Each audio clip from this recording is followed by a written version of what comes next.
So imagine a tumor situated, well, dead center in the human skull. Right. And it's benign, meaning it's not a spreading cancer. But if a surgeon tries to follow the absolute golden rule of modern medicine, Which is to always get a biopsy. exactly, if they try to take a tiny biopsy to figure out what it is, the patient could literally bleed to death on the table in minutes. It's wild. It completely upends the entire bedrock of diagnostics. I mean, the whole medical instinct to test before you treat, it actually becomes a fatal error. Right, you're essentially operating in the dark. So today we are taking a deep dive into an incredibly intricate surgical and anatomical puzzle. Yeah, it's based on a really fascinating chapter from operative otolaryngology head and neck surgery. Yep, and our mission today is to explore this rare, pretty bizarre anomaly known as juvenile angiofibroma, or JNA. We're going to see how specialists manage a condition where, honestly, the standard rules just do not apply. It really is a masterclass in risk mitigation. I mean, when you can't touch a pathology, you have to find ways to isolate it, map its supply lines, and we'll systematically starve it before you even pick up the scalpel. Okay, let's unpack this because the demographics of this anomaly are almost as bizarre as its mechanics. Yeah, they really are. JNA occurs almost exclusively in adolescent males, and it originates deep in the lateral nasopharynx. Basically, the juncture where the back of your nasal passage meets the skull base. Right, specifically at the sphenopalatine foramen. And while it's benign, it destroys the surrounding architecture through just sheer pressurized expansion. Right. I sort of think of it like a rapidly expanding, highly vascular weed. Oh, that's a good way to put it. Like it doesn't drop microscopic seeds into the bloodstream to sprout in the lungs or the liver like, a malignancy would, but it aggressively destroys the garden itself. Meaning the delicate bones of the face and skull. Exactly, just by growing. But I have to ask, if it's benign and it's not cancer, why is it considered such a massive threat to the patient? Well, the weed analogy is really helpful for understanding the localized destruction, but we have to look closely at what is actually driving that growth. The strong correlation with adolescent males points directly to a localized hormonal trigger. Like puberty. Exactly. During puberty, you have this massive surge in androgens, like testosterone.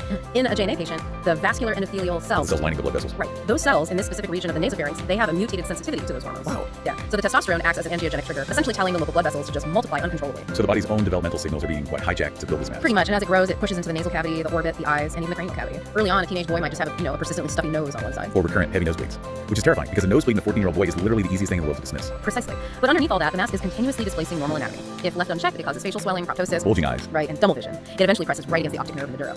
And to address your earlier point about it being benign, I mean, benign absolutely does not mean harmless in the skull base. Because of the pressure. Well, the real threat here is the hypervascularity. This isn't just a solid lump of inert tissue, it's a high pressure knot of abnormal, highly fragile blood vessels fed directly by major arteries. Oh, wow. Yeah, so the patient is at constant risk of profound hemorrhage or having their optic nerve physically crushed, which causes permanent blindness. Which brings us to the core problem. You have this pressurized vascular mass encroaching on the brain, but you can't biopsy it without triggering a massive hemorrhage, so how do you even confirm what you're dealing with? Well, you have to replace the scalpel with advanced imaging. The whole diagnostic protocol shifts entirely to non-invasive mapping. But no cutting at all initially. Nope. First, they do a CT scan with contrast to evaluate the bony architecture. JNA remodels bone in a very specific way. Right. It widens the natural fissures of the skull base. So the CT shows exactly how the bone is yielding to the pressure. But wait, a CT scan alone can actually look suspiciously like an aggressive malignancy, right? Because it just shows destruction. Yes, exactly. Which is why an MRI is the mandatory second step. The MRI maps the soft tissue boundaries. It distinguishes the actual hypervascular tumor mass from, say, secondary issues. Like what? Like backed up mucus in an obstructed sinus. But more importantly, the MRI clearly defines the interface between the tumor and the brain, or the tumor and the optic nerve. Okay, here's where it gets really interesting. Because you can't open this thing up to see how it operates. Diagnosing it is almost like trying to diffuse a complex bomb in the dark. That's a great analogy. Right. You have to scan the casing from the outside to trace every single wire, or in this case, every single artery that's feeding it power. What's fascinating here is that modern imaging completely replaces the scalpel in this phase. But, with a bomb, once you cut the right wires, the threat is neutralized and you can walk away. Right. Here, even after you map and block the supply lines, you still have a massive physical entity crushing the optic nerve. You still have to extract it eventually. Right, the mass doesn't just vanish. Exactly. But your point about tracing the wires is critical, and that's where angiography comes in. The angiogram maps the blood flow in real time. And usually it draws blood from the external carotid artery. Usually, yeah. But as the tumor advances, it can become parasitic. It actually begins to siphon blood from the internal carotid artery. And the internal carotid is the primary highway supplying the brain. That raises the stakes, exponentially. Oh, absolutely. If a surgeon is trying to scrape this tumor off the internal carotid and accidentally nicks the artery, the patient could suffer a catastrophic stroke right on the table. Exactly. This raises a crucial question during the diagnostic phase. If we have to temporarily clamp, or if we accidentally injure that internal carotid, can the patient's brain survive? So how do they figure that out? Well, neurologists look at collateral blood flow, specifically the circle of Willis. I've always found the circle of Willis fascinating. It's essentially an evolutionary failsafe, right? That's a perfect way to describe it. It's a highly redundant circular network of arteries right at the base of the brain. Like a roundabout. Yes. If you imagine a traffic roundabout where all the major highways meet, if one highway, like the right internal carotid, is completely blocked off, blood from the left internal carotid and the vertebral arteries can flow into the roundabout. Oh, I see. Yeah, it crosses over, and it can still supply the right hemisphere of the brain. That is incredible. It gets crazier. Before surgery, doctors will actually perform a balloon test occlusion. They temporarily inflate a tiny balloon inside the patient's internal carotid artery while the patient is awake. Wait, while they're awake? Yes, awake. They block the blood flow to see if the circle of Willis can successfully reroute the supply without the patient experiencing any neurological deficit. That is just an unbelievable level of pre-surgical reconnaissance. Yeah. I mean, they are stress testing the brain's backup generator in real time. It's absolute precision. Okay, so the surgical team has their map. They know the boundaries of the mass. They trace the internal carotid, and they confirm the brain's fail-safes. But they are still staring at a tumor that is essentially a pressurized reservoir of blood. Right. They can't just dive in. They have to neutralize the pressure first. So they use preoperative embolization. Yes, this is an incredibly elegant intervention, usually performed about 24 to 48 hours before the main surgery. So it's a pre-surgery surgery. Essentially, yeah. Interventional radiologists thread microcatheters from the femoral artery down in the groin, navigating all the way up through the chest, the neck, and into the microscopic terminal branches feeding the tumor. That sounds like threading a needle in the dark. It really is. And once they're in position, they inject an embolic agent to choke off the supply.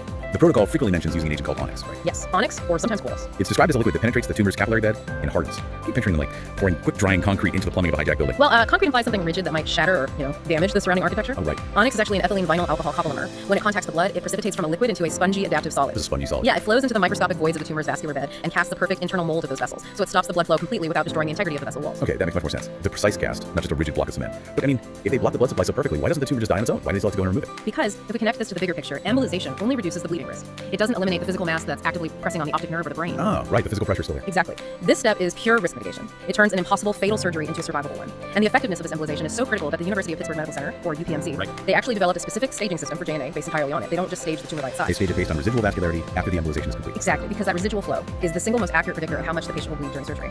The UPMC staging recognizes that a massive tumor that embolizes perfectly is often way less dangerous to remove than a smaller tumor that stubbornly keeps its blood supply. Wow. But even with a perfect embolic cast, this is still a bloody procedure. Oh, it's really. The preparation in the text is intense. The surgical teams have blood banks on standby, directed donors ready, and they rely heavily on cell savers. Yes, cell savers are crucial here. For those listening, a cell saver is an incredible piece of technology that vacuums up the blood pooling in the surgical field, centrifuges it to wash the red blood cells, and immediately pumps it back into the patient's body. It's a closed-loop recycling system for massive trauma. Right, but what about patients who refuse blood products, like Jehovah's Witnesses? For them, severe residual vascularity is actually a complete contraindication for surgery. The mathematical reality of the blood loss is just too severe, and alternative therapies like targeted radiation have to be used instead. That makes sense.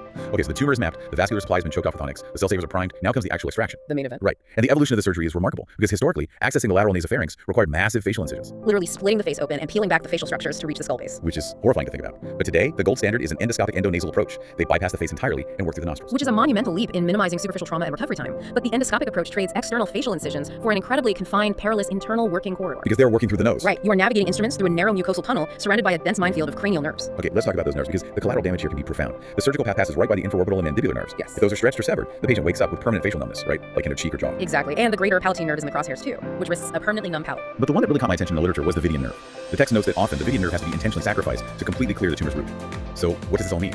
If they nick that specific wire, what happens to the patient? It results in a highly specific, honestly fascinating neurological deficit. The Vidian nerve carries parasympathetic fibers to the lacrimal gland, which is what produces tears. Okay. But the human eye actually utilizes two distinct mechanisms for tearing. You have basal tearing, which is a constant, slow drip sympathetic circuit that keeps the cornea lubricated so you don't go blind from friction. So you don't just get dry eye all the time. Right, and the Vidian nerve does not control that basal tearing. The Vidian nerve controls the high volume parasympathetic reflex tearing. Wait, you mean emotional tears? Exactly. If the Vidian nerve is sacrificed, the patient maintains perfectly healthy lubricated eyes. But if they experience profound grief or intense physical pain, that specific eye will simply not shed a tear. You could literally lose the ability to cry emotional tears from one eye. Yes. The emotional circuit has been physically disconnected from the glandular hardware. That is just a profound, incredibly specific consequence of operating in such a dense neurological space. And dodging all these nerves is happening under immense psychological pressure. Oh, absolutely. The physical realities of this surgery are intense. The protocols explicitly define this as a two-surgeon, four-handed procedure. Because the spatial constraints and the bleeding risks are just way too high for a single operator. I mean, you have a space roughly the size of a golf ball. One skull-based surgeon acts entirely as the navigator. Just driving the camera. Right, driving the endoscope, constantly adjusting angles to maintain a clear visual field, and managing the suction to keep blood off the camera lens. Meanwhile, the second surgeon relies on that monitor feed to actually dissect the tumor and operate the high-speed drill. It's a continuous, synchronized loop of communication. It requires immense teamwork. And that drill is the key to preventing this whole nightmare from repeating, isn't it? The root of the JNA tumor typically anchors into the base of the pterygoid plate. And the surgeons can't just scrape the tumor off the bone, because bone isn't solid like glass. It's cancellous, it's porous like a sponge. That is the crux of the recurrence issue right there. Microscopic tentacles of the angiofibroma grow deep into those bony pores. If a surgeon just shears the tumor flush with the bone, those microscopic remnants will inevitably reactivate and the tumor will grow back. So what do? They have to circumferentially drill away the surrounding bone. They're literally grinding away the patient's native anatomy until they reach a margin of pristine, uninvaded bone. And they have to do it because alternative treatments, like chemotherapy or hormone therapy, are entirely ineffective here. Completely ineffective. But the data on this surgery is pretty sobering. A systematic review comparing the modern four-handed endoscopic surgery against the older open-face surgeries revealed a hard truth. Yeah, the outcomes are really interesting to analyze. Endoscopic techniques absolutely reduced intraoperative blood loss and minimized hospital stays. But when researchers adjusted the data for the actual grade and severity of the tumors, the recurrence rates were virtually identical between the two methods. It really highlights the resilience of the pathology. High-definition cameras and angled drills make the procedure safer for the patient's immediate survival for sure, Right. but they don't change the underlying biological tenacity of the tumor. It really forces the surgical team to balance aggressive, destructive drilling with the delicate preservation of the internal carotid and those cranial nerves. Wow. So we started with an adolescent boy experiencing what looked like a routine nosebleed, and we've walked through a multi-stage engineering problem involving vascular casts, balloon stress tests of the brain's arterial backups, and a four-handed robotic-like extraction deep in the skull base. It really reframes how we think about medical intervention. I mean, this isn't about just prescribing medication or performing a simple excision. It is about deeply respecting a pathology. The clinical approach here assumes the tumor is highly dangerous, unpredictable, and entirely unforgiving.